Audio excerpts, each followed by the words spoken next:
చేపల కూరనా?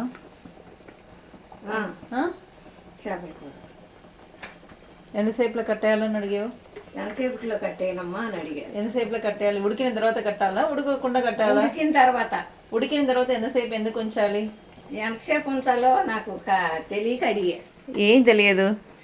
ఎన్ని ఏళ్ళు అయింది భూమి పుట్టక ముందు నుంచి పుట్టావు? మర్చిపోయా.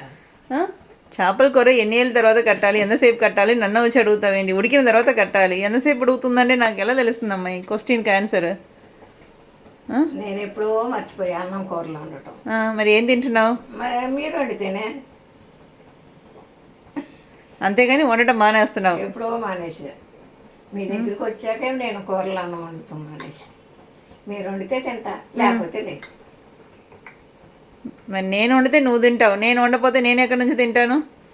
నాకు వండి పెట్టే వాళ్ళు ఎవరున్నారు? అందుకే వండుతారుగా. ఎట్టగుట్ట వండేస్తాను. ఏదో రకంగా వండేస్తారు. నమ్మకమే జీవితం అంటే అదే అనిపిస్తుంది. అంతే, నాకు అదే నమ్మకం. లేకపోతే పచ్చడన్నా ఏమైనా ఉంటాయి కదా ఇంట్లో, ఏదో ఒకటి వేసుకుని తినేస్తాం. ఇప్పుడు మరికి దీనికి ఇంకా టైం పడుతుంది. అదే ఎంత టైం పడుతుంది అని అడుగుతున్నాను నేను. చేపల కూర మంచిగా ఉడకాలంటే 45 నిమిషాలు పడుతుందని మా అత్తగారు చెప్పింది. ఇప్పటి నుంచి కౌంట్ చేసుకో.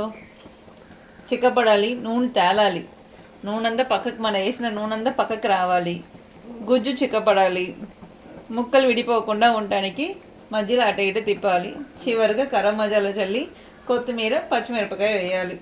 దానికి రెడీ అయిపో. మనం పెట్టి ఒక 10 మినిట్స్ అవుతుంది కదా, అంటే ఇంకో 40 నిమిషాలు ఉండాలని అనుకో.